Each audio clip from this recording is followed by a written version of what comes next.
The patrons have spoken, and now we have Vanilluxe. Vanilluxe's design gets a bad reputation, as many fans point to it and Garbodor as indicators of Gen 5's lazy designs. But we don't feel this assessment is fair. We find the Vanilluxe line interesting as it was based on American food mascots, which is fitting because the Vanilluxe family originates from the America-based Unova region. It was also inspired by the Stay Puft Marshmallow Man from Ghostbusters, which in itself is a reason enough to find Vanilluxe awesome. Today we'll examine if Vanilluxe was capable of getting the competitive scene to throw away their diet and indulge in some Vanilluxe ice cream goodness. And so, we ask, how good was Vanilluxe actually?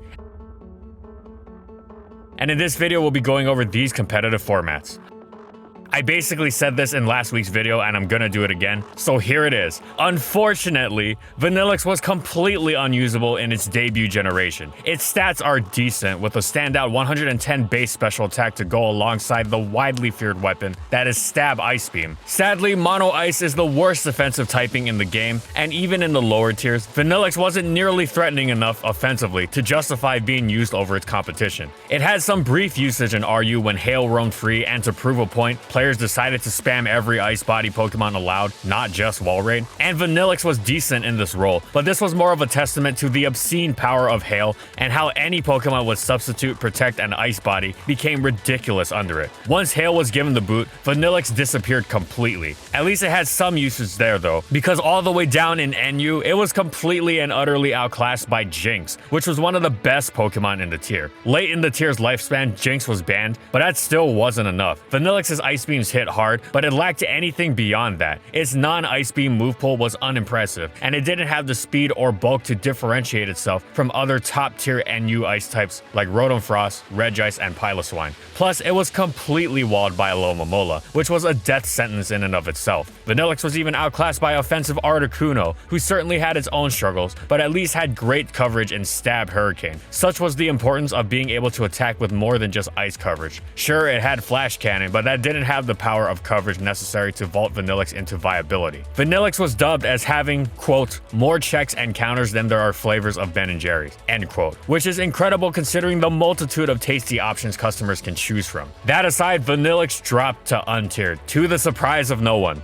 Gen 6's addition of Freeze Dry, an ice move super effective on water types, was a great boon for those ice types that learned it, and Vanilluxe's was the strongest in the NU tier. Sadly, this wasn't enough for it to establish a niche, because Jynx was top tier once again, and this time around it didn't get banned. Its higher special attack, much higher speed, and a far better overall move pool, including a vicious secondary stab side shock that destroyed waters, meant it would always completely outdo Vanilluxe. It was far from the only competition either. Aurorus and Abomasnow both had a secondary typing, meaning more resistances, which meant they made better use of their good bulk, and Aurorus's Freeze Dry was still plenty powerful enough to prevent water types from countering it, while Abomasnow's Grass Stab meant it had no trouble with waters at all. Vanilluxe would just about always be outdone by one of those three ice types. Sure, it could lure Grumpig with Explosion, but that was it, and this wasn't enough of a differentiating factor. It was capable of doing one overly specific job, which was to take out a Pokemon that was rare and overall niche in its own right. This wasn't nearly enough to make Vanilluxe worth using over its competition, which would be completely superior in nearly every game. Vanilluxe fell to PU, but down there resided both Rotom Frost and Regice, with the former being one of the best Pokemon in the tier, so it had itself a nasty repeat of Gen 5 NU. And it wasn't just them though. Lapras, Cryogonal, and once again Articuno were around to ensure nobody even thought of Vanilluxe. As such, Haagen-Dazs dropped to untiered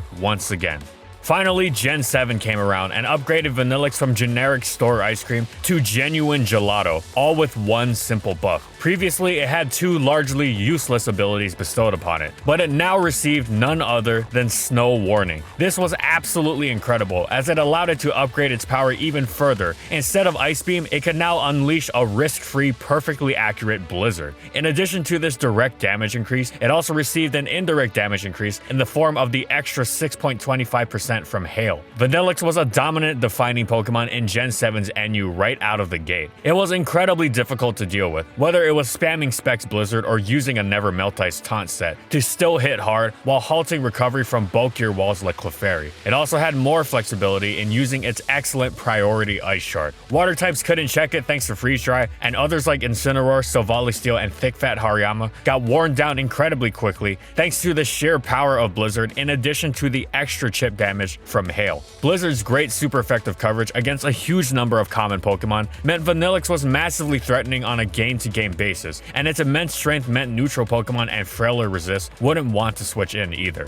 Once again, especially thanks to the extra chip from Hail, which was made even nastier by the ever-present Stealth Rock. As if it already wasn't difficult enough to deal with, Blizzard also constantly threatened to freeze. Vanilluxe was considered for a suspect test for a long time, but there were a few factors that players thought held it back from being potentially ban-worthy. It did have some ice-type checks, meaning they both resisted Blizzard and were immune to Hail, and even freeze for good measure. These checks were Cryogonal and Eviolite Thick Fat Piloswine. Piloswine didn't heal, but was at least neutral to Stealth Rock. Cryogonal was weak to rocks, but it could also rapid spin them away, and with its higher speed and recover, it was the single best option for stopping Vanilluxe cold. Pun intended. That is, until Vanilluxe pulled out Specs Flash Cannon and destroyed them. It couldn't always fit it, and it was prediction reliant, but it was an option. Of course, Vanilluxe didn't only have the issue of getting countered defensively, it could also be out offense. Its speed was sometimes frustrating, as it wasn't bad at all, but it could certainly be exploited, especially with Vanilluxe's weakness to common attacks and its own vulnerability to Stealth Rock.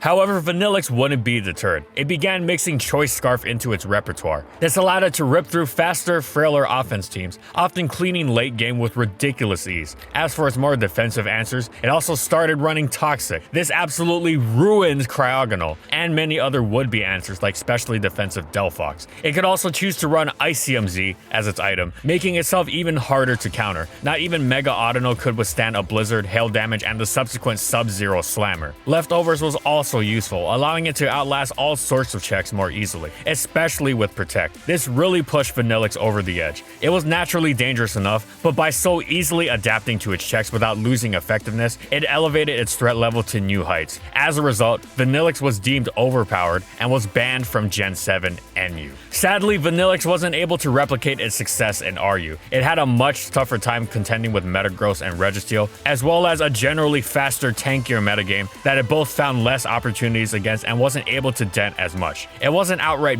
bad per se, but it was almost entirely eclipsed by Mega Abomasnow, who was much better in every aspect. Nevertheless, the 7th generation was a thoroughly successful one for Vanilluxe. Going from being too awful for NU to getting banned from it is one hell of a revenge story.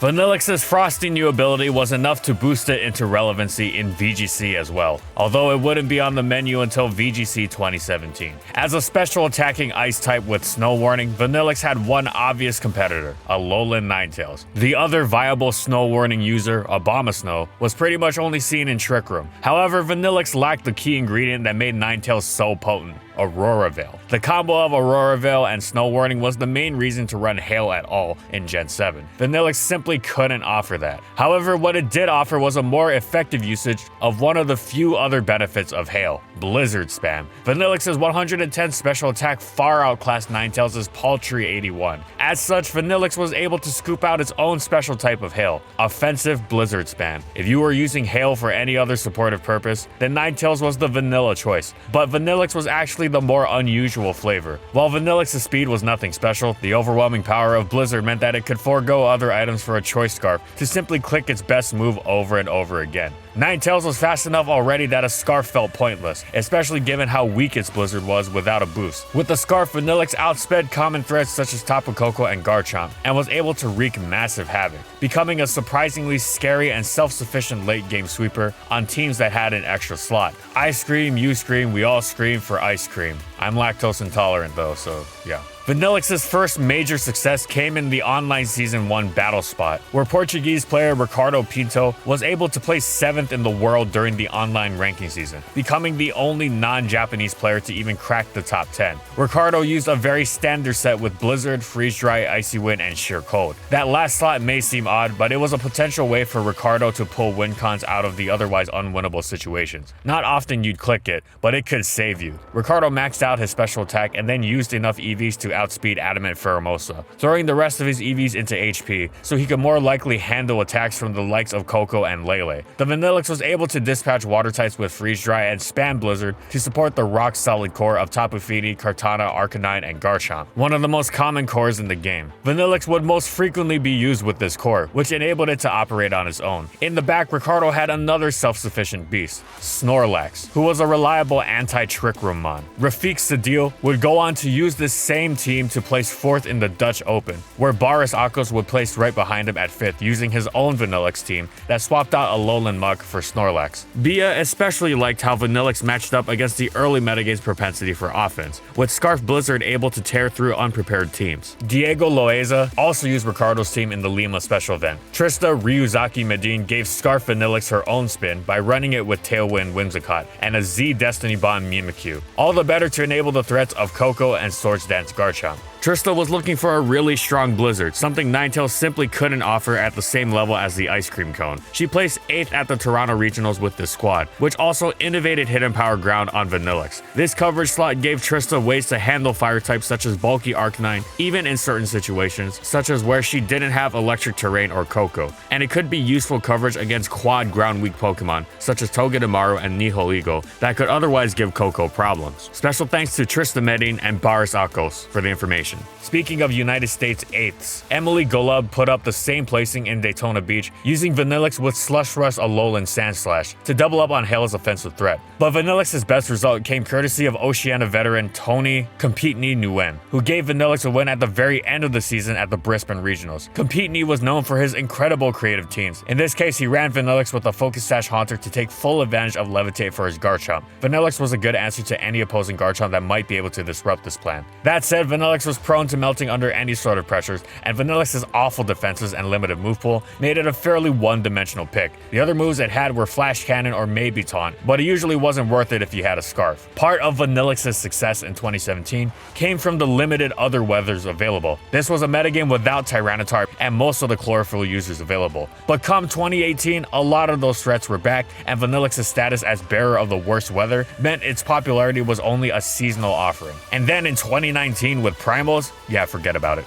The smaller Pokedex and addition of heavy-duty boots to ignore Stealth Rock were tremendous for Vanilluxe, and it improved once again, establishing a decent niche for itself in early Sword and Shield RU. Now, it did have plenty of Ice-type competition, particularly Frostmoth, who was a terrifying sweeper, but Vanilluxe didn't go the sweeping route. It was a vicious wall breaker, as it was nearly impossible to answer its 2 Ice stabs in conjunction with Protect. Ice-resistant checks like Savali Steel got worn down ridiculously easy thanks to Hail, while Vanilluxe remained unperturbed by hazards, while bulkier walls like Porygon 2 were ruined by Toxic. With Steelix being a popular Steel type and Charizard a popular Fire type, many teams often struggled to resist its Blizzard and Freeze Dry to begin with, and many other common Pokemon like Drampa and Mudsdale had to run in terror from them. In addition to these qualities, Vanilluxe's ability to break through Vaporeon and Jellicent so easily made it an excellent balance breaker. It was a solid Pokemon. Then came the Isle of Armor, whose power creep knocked Vanilluxe back down to NU, but that was just fine. It repeated its performance from the previous generation, except much more swiftly, getting banned almost as soon as the metagame came into existence due to how obscenely oppressive it was with a Choice Specs Blizzard in conjunction with Hail Chip. However, as the metagame went on, it began to gain more checks, most notably bulky Alolan Sandslash, which was as perfect a counter could be now that Hidden Power no longer existed. As such, Vanilluxe was re-allowed in the tier. However, just because it could be checked more reasonably didn't mean it wasn't still a massive threat. It ripped through many defensive cores, and even Alolan Sandslash didn't particularly enjoy Specs Flash Cannon with Stealth Rock up. On occasion, Vanilluxe could even pair up with offensive variants of Alolan Sandslash, and Gen 8 gave Vanilluxe Aurora Veil, which would allow for an easy Swords Dance boost, and in conjunction with Snow Warning, could also activate Alolan Sandslash's Slush Rush for complete destruction. However, Vanilluxe's go-to flavor, so to speak, was its trademark spec set. Then came the Crown Tundra, and with it, a massively expanded Pokedex. This was bad news for Vanilluxe. It was once again reduced to the worst flavor of Cornetto. It plummeted from NU past PU all the way down to untiered, and barely anyone noticed. It just couldn't keep up with the huge new power creeps trickle-down effect, which resulted in stronger, faster, bulkier metagames. However, at the time of this video, the generation is far from over. Perhaps a future move pool edition will bring some taste back to Vanilluxe.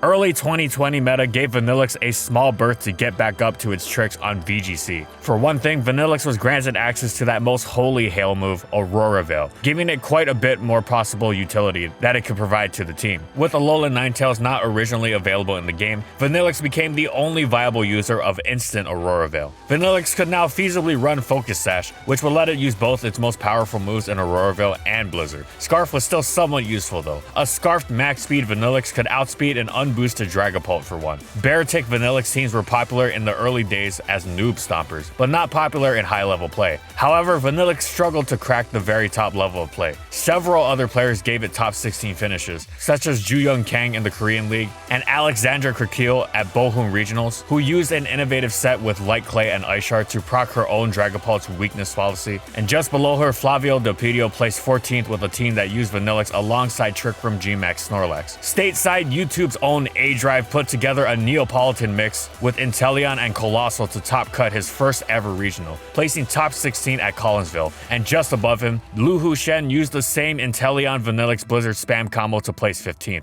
However, come Series 3, Vanilluxe had to contend with both Alolan Ninetales and Gigantamax Lapras, who provided Aurora Veil without needing weather and could do damage while setting it. Vanilluxe faded from relevance soon after. It was hard to justify using it instead of Lapras, and even harder to justify it with all the sun and the sand in the metagame. And that's it. So how good was Vanilluxe actually? Well, it started out as one of the worst Pokemon in the game in its first 2 generations of existence, but there was no warning for what was about to come next. Generation 7 gifted it the ability to summon Hail, which allowed it to let rip fully powered blizzards and further chip its checks with passive damage. After a long period of defining the NU tier, it was eventually banned for being too powerful. It's mostly had a good Generation 8 so far, even briefly getting banned from NU again, which isn't bad for what used to be, again, one of the worst Pokemon in the game. Hopefully Game Freak sees fit to give Vanilluxe some more nice changes in the future, because it gives the lower tiers some flavor when it's around. Thanks for watching everyone, and thank you so much to the patrons for continued support of our videos, and for voting for this Pokemon for this month's patron pick.